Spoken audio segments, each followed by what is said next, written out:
शायद ये सबसे आसान और सबसे मुश्किल क्राफ्ट एक साथ है. It's as easy as it is difficult. It's easy because it's a natural extension of being a human being.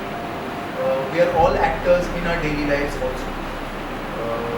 आपसे बात करते वक्त एक सर्टेन वॉइस का टेम्पो मेंटेन करना पड़ रहा है.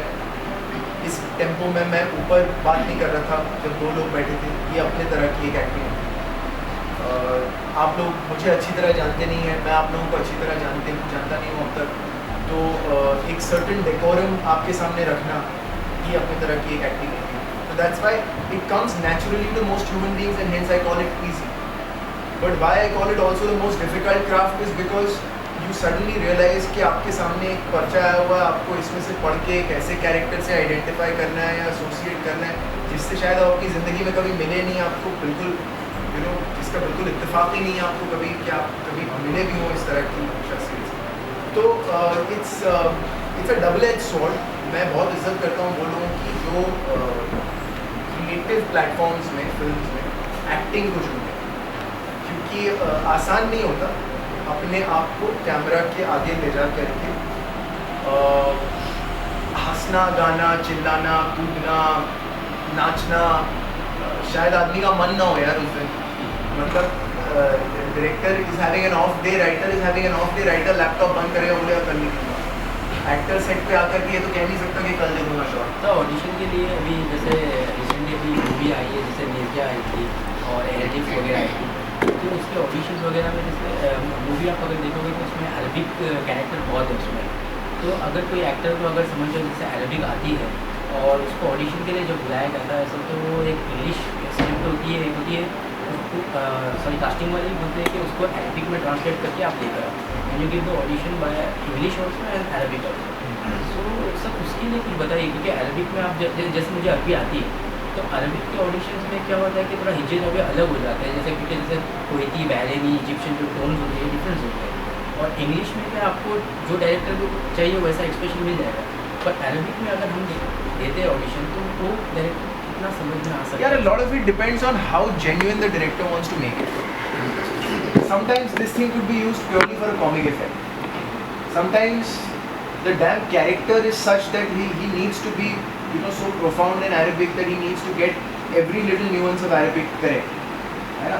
तो ये वो मसला है कि ये तो आप अपने डायरेक्टर के कंफर्ट पे आपको रखना पड़ जाता है एज एन एक्टर कि यार ये कितना मांग रहा है, ये कहाँ तक कंफर्टेबल है. इसलिए मेंटेन करता हूँ कि एज एन एक्टर जब आप एक सीन को अप्रोच करें तो the first thing that you keep in it is your integral honesty. आप उसको कंप्लीट ईमानदारी से अप्रोच करें, इसलिए क्योंकि वो स्लाइटेस्ट बिट जो आप कभी कभी ऐड करने की कोशिश करते हैं for the sake of improvisation या फॉर द सेक ऑफ कि यार इससे मैं दूसरों से अलग हो जाऊंगा या कुछ, अगर उसमें 1% कन्विक्शन भी कम हो जाए तो वो दिखता है. और कैमरा बड़ा अजीब व गरीब इंस्ट्रूमेंट है, वो कुछ भी पकड़ लेता है. वो आपकी नर्वसनेस भी उतनी आसानी से पकड़ लेता है जितनी आसानी से आपकी कॉन्फिडेंस होता है. तो जिस ज़बान से, जिस वे ऑफ स्पीकिंग से आप सबसे ज़्यादा एसोसिएटेड हैं, हमेशा कोशिश करें कि वो आप अपने उस सीन को जो आपके सामने आया है आप उसको उस चीज़ में लेकर आएँ, ताकि आपके एक्टिंग का जो हुनर है वो उस ज़बान को लेकर के या उस काइंड ऑफ राइटिंग को लेकर के जो है वो अटक न जाए. कई दफ़ा ये होता है कि एक लाइन लिखी होती है जिसकी फ्रेमिंग एक पर्टिकुलर तरीके से की होती है और राइटर का इंटेंशन उसके पीछे कभी कभी ये होता है कि यार मुझे ये लाइन जब इस तरह बोली जाएगी तो इसका ह्यूमर करेक्टली बाहर आएगा.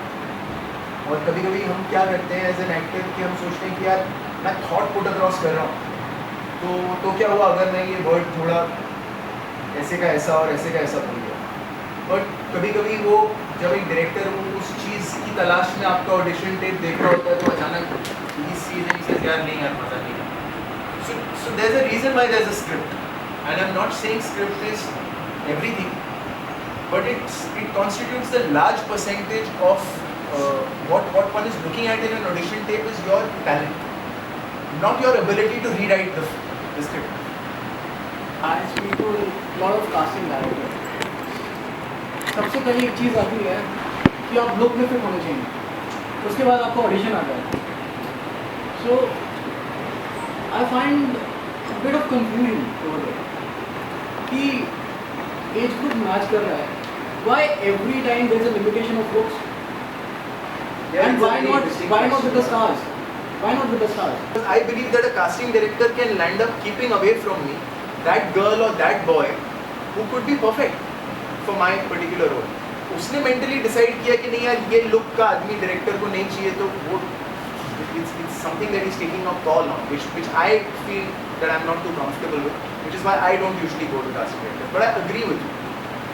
The second part of your question, कि फरहान अख्तर को कास्ट करते हुए कोई ये क्यों नहीं सोचता कि वो सरदार है कि फिल्म का प्ले करें, और दलजीत को क्यों नहीं करता फॉर एग्जाम्पल. उसके तो यार स्पेसिफिक्स आप सब जानकार हैं माशाल्लाह, आप जानते ही हैं.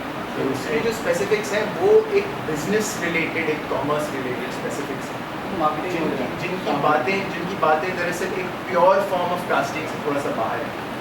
These films need to justify a certain amount of budget. These films need to justify a certain amount of marketing, and they need to be pegged a certain way, and hence a certain amount of marketing and stardom and so on and so forth comes into space. वरना तो फरहान साहब गाने भी गाते हैं वैसे, तो जिसका जो मन है वैसा वाला है.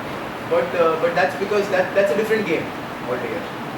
That is something that one can't interfere. But yes, I agree with you, and I don't know how many others amongst your friends will agree with me. I'm sure a lot of you are dependent on casting directors.